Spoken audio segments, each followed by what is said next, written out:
are live. Hey man, did you just do my intro? Nah, I was just looking at the computer here and I was reading like how you do the podcast. So that's not recording? Nah. So you're not about to talk about the NBA playoffs? It might come up at some point, but like I don't know. That wasn't my intention. You just stole my intro.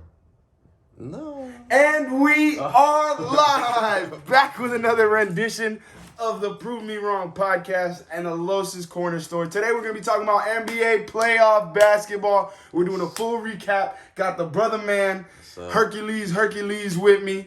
He did the first NBA playoff recap video with me. We did rounds 1 and 2. Now he's going to do the last half of the NBA playoff recap with me. It's going to be fun.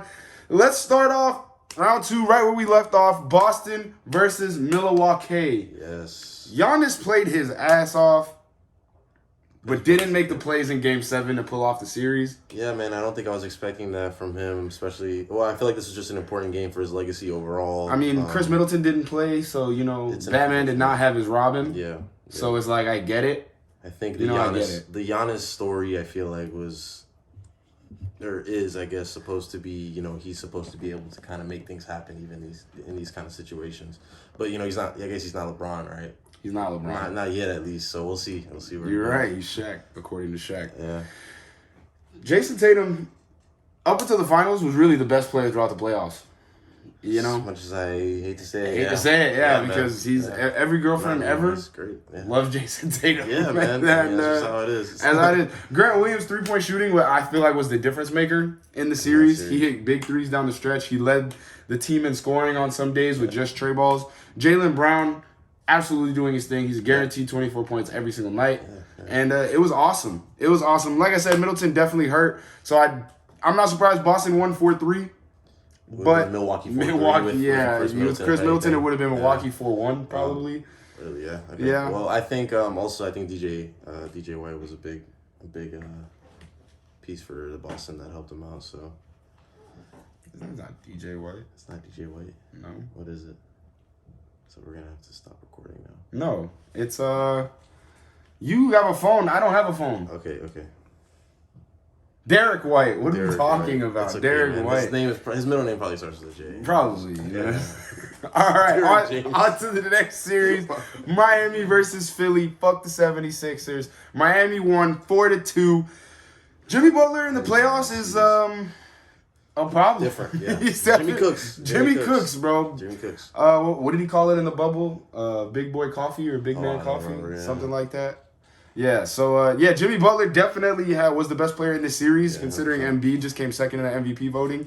It was really, really, really, really, really noticeable how much better Jimmy Butler was than everybody else on the floor at all times. James Harden played like absolute dog shit, just like he did ever since he got to Philly, or really since he got to Brooklyn. So, yeah, that was, he was expected to be pretty shitty. Embiid was definitely hurt at the beginning of the series. I don't think it would have made a difference if he was there the whole series. It went to 6. Maybe Embiid brings it to 7. But like I said, Jimmy Butler was the best player on the court at all time. Bam is Bam. My man's is a walking double-double, walking defensive player of the year. He's going to have all the accolades he needs at the end of his career to go down as an all-time defensive great. 6'9", can guard every single position. Got a long wingspan. Super bounce. Very unselfish player. Would like to see the team win before his personal stats. Definitely can't wait to see him mature as a veteran. Man. Yeah. He's going to be a solid player. Gabe Vincent and PJ Tucker were difference makers. Absolutely. During that series. PJ Tucker's always going to make a difference. Yeah, PJ Tucker, the defense, the passing, the tenacity, he's just trying to guard. He'll guard whoever he needs. He'll guard whoever. He will guard any player on the floor. Yep, whoever they put him on. Tyler Hero, when they have him, he's a bucket. When he wants to. He can be the hero. Okay. Hey, fool. You want me to open that? There's nothing. What's up, baby? I think she likes Tyler Hero.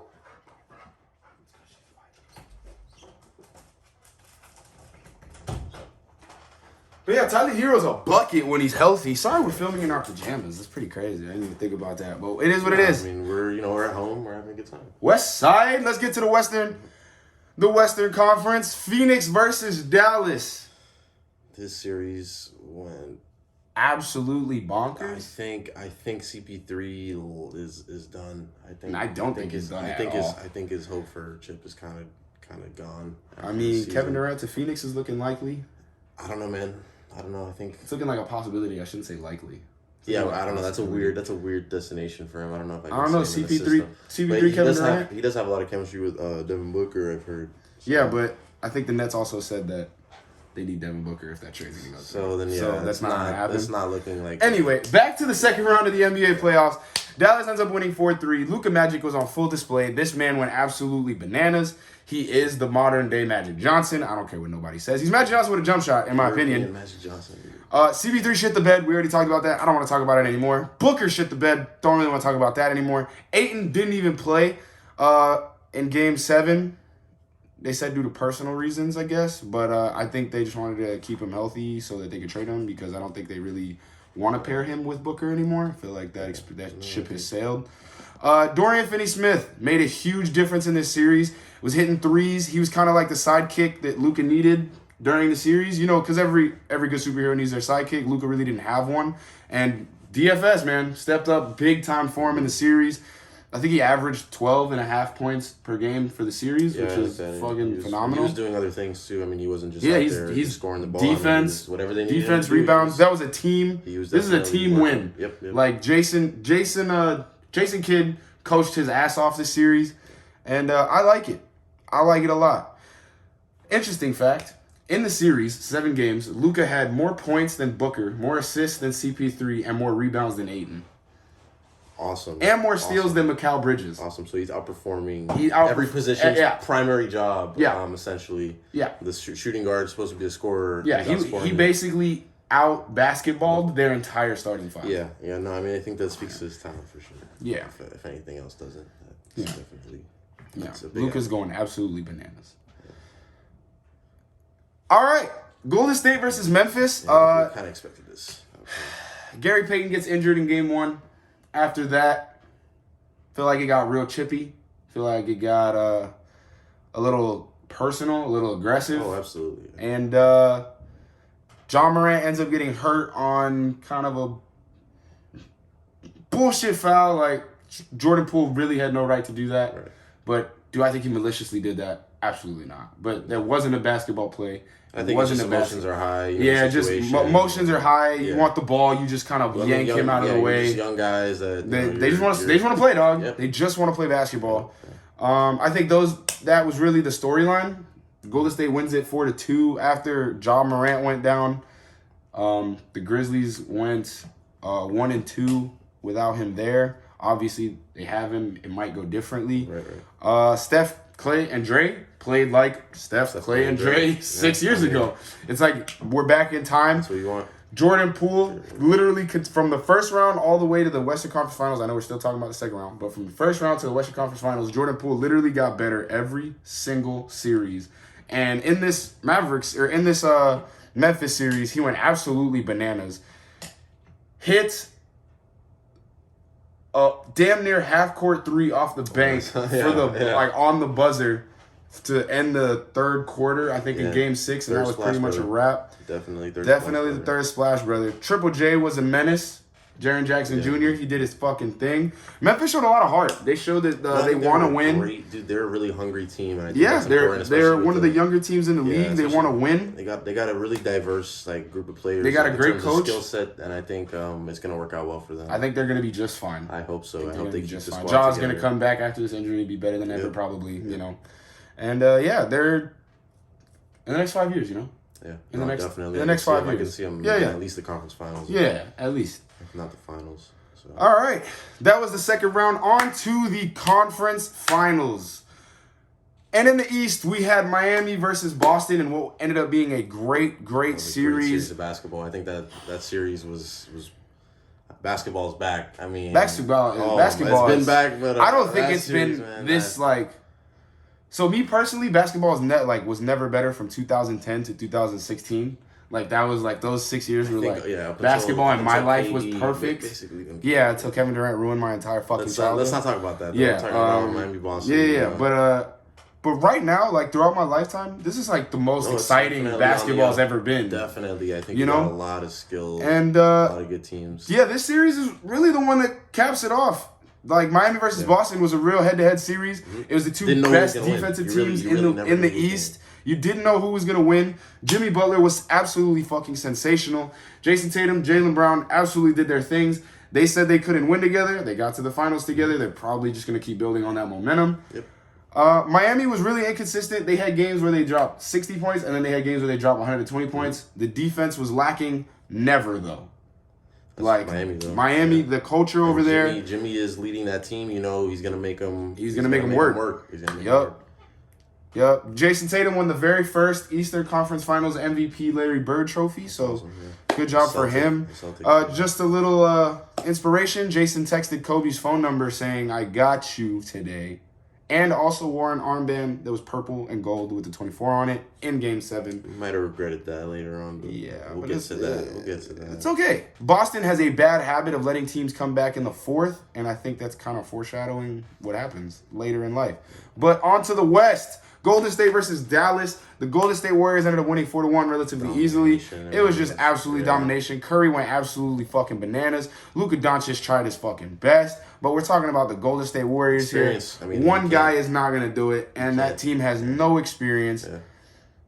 Brunson played awesome, but, like, what are you going to do? You know, it's the Golden State Warriors. So, love to see GS Dub and Curry go through that, get back to the finals after everybody was talking shit when they missed it last year and the year before. Curry wins the first ever Magic Johnson Western Conference Finals MVP award. That's fucking great. Almost fucked that up. Almost skipped ahead. Klay Thompson absolutely hooped. This was his series to kind of show everybody in the basketball world, hey, I'm still Klay Thompson. Don't fucking forget. Yeah, I'm still a great Golden State has made the finals every time they make the playoffs since Steve Kerr became the head coach. That's big, dude. I think that's big. So if they go to the playoffs, to the finals. I think this definitely kills the narrative too that, or at least weakens the narrative that Mark Jackson was kind of like the reason that that team even had any sort of finals potential. Let's say Steve Kerr took over this team and he did a great job, I think, and this is kind of proving it that he's able to get this. Steve Kerr did a great job with a team that Mark Jackson built. So let's give. I understand the problem. Do you understand what I'm saying? I understand the problem that people have with Mark Jackson. But let's put respect where respect. No, I absolutely. And I respect Mark Jackson. Coached his ass off and has done a great job. No, I agree. But with a team that Mark Jackson built. I agree with you. Okay. Yeah. Thank you very much. Yep. At least what I'm saying is like Steve Kerr is proving that he actually is a good basketball coach and he didn't just take over a good team and win. That's what I'm saying. Because he had to grow these players. Yep. Definitely had to groom them. And it's like a new you got. You remember when Mark Jackson said that he is the best shooting backcourt of all time, and everybody clowned him. Everybody clowned him. Literally and now. 2 years later, they were like, "Hey, bro, that's the two best people to ever do that shit." That is great, man. That is great. Awesome. That's great. And the NBA Finals recap: Golden State Warriors beat the Boston Celtics in 6 games, 4-2. Awesome. Curry wins his first ever Finals MVP, bro. That's what he needed. That's what he needed. Love to see it. Curry goes ahead of Kevin Durant on the all-time list. If you don't have it that way, you're dumb. Yeah. Curry has his 4th title along with Golden State, Klay, Dre. 4th title in 8 years. That's phenomenal. That's a great accolade. Klay, Poole, Green, Peyton, Looney, everybody, the whole supporting cast had an absolutely phenomenal series. These were the 2 best defensive teams in the entire league going into the playoffs. So this was a great, great defensive series. A lot of rotations, a lot of hustling. Love to see it. This was finals basketball. Yeah, this was finals basketball. This was peak finals basketball. Yep. Jason Tatum shot 37% from the field in this series. He shit the absolute bed. I feel like he wasn't even being as aggressive. Bro, if he plays just a little bit better, bro. He averaged 23 points a game in the series on 37% shooting. Yeah, so I think if he just gets that up to maybe like 40 something. Just 40, he's averaging 30. Yeah, so. And then your team's probably winning the series. Yeah. Maybe 43. Next year, maybe. Let's see how he takes the The L. Yeah. Yeah. Let's see how he takes a loss. You know, he really takes it personally. Cut- Like Cody would have, I think. Chris Bosh has a story. Went to the Olympics after the 2008 season, and he was like, "I'm gonna be first one to breakfast." I remember this. Wakes up 5 a.m. Kobe's in the fucking cafeteria. Yeah. Ice packs on his knees. Yep, he had already because worked he'd out. already worked out. Yep. And this was 9 days after losing to the Paul Pierce and the Boston Celtics in the finals. So if Jason Tatum really wants to, if he really wants to be like his idol and he does shit like that, I have no problem saying that I could see them back in the same position next year. Absolutely. But he's definitely got to learn from this because he definitely shit the bed. Jaylen Brown and Al Horford were pretty much playing for who's going to win Finals MVP if the Celtics win this series because they played their fucking asses off. Yeah, which I love. I mean, love that. I love that. Finals basketball. And Al Horford, longtime veteran, a guy that everybody loves. Like a guy that's never pissed anybody off. Great dude. Yep. And, Marcus Smart. What did I write? Because I remember liking it. Marcus Smart spent more time flopping and crying to the refs than he did playing actual defense. And this is after being the first guard since 1996, Gary Payton, the first, to win the Defensive Player of the Year award. Yeah. So Marcus Smart, absolutely. Marcus Smart and Jason Tatum are the two most important players to this franchise. I think so, too. One of them being the best and one of them being the heart and soul. Yeah. This is like if Steph and Draymond just completely shit the bed. Yeah, and then that series doesn't go even 5 games, I don't think. No. You know what I mean? So no. But, Steph and Draymond did their fucking jobs. Yeah. And Marcus Smart and Jason Tatum did not do their fucking jobs. Give them time, and we'll see what happens. And here's my note for the end of the podcast. Or actually, congratulations to the Golden State Warriors. Congratulations to Kerr. Congratulations to Stephen Curry on that Finals MVP. No, I mean, I think this is big for his legacy. I think he's moving up the ranks, just not even Klay Thompson said. All we do is shoot threes and win championships. That's what you do. That's what you do, man. Yeah. This is officially an official dynasty. Oh, absolutely. 4 titles, 8 years. Yep. A 4-2 playoff or a 4-2 finals record for that head coach. No, that's great for that franchise. That's franchise. Awesome, one of the better franchises in the league in terms of just character. Mm-hmm. Everybody who plays for Golden State loves to play for Golden State. That core is, that's redonkers, dog. That's their soul for real. Two best shooters of all time, and then the modern day Bill Laimbeer and Draymond Green. There you go. So that's great. You know what I mean? So I'm gonna leave you with this. I won't be surprised if these teams meet again next year. Yeah, it'll hurt, but I won't be surprised. And with that, we say thank you. Thank you. Because you always come on when I ask. I do appreciate you talking basketball with me. Of course, man. You got anything to tell the people? I'm not the best podcast personality, I got to say, but it's always fun. I think your personality is awesome, man. Thank you, man. I love having you on here. I think the people love having you on here. The 6 people that view this. No, I mean, maybe it's from both sides. Yeah, you know what I mean? You never know. You good. But, yeah, dude, thank you. Love you. Thank you to Buddy, who's back at home. Thank you to Lucy, Ethel, Sam. Thank you to Mom, Dad, Lori, Malik, Nat, Matthew, Mr. Nathan, and Shane. Deuces, respect, love, happiness, and peace for all. And don't forget to go hoop. Deuces.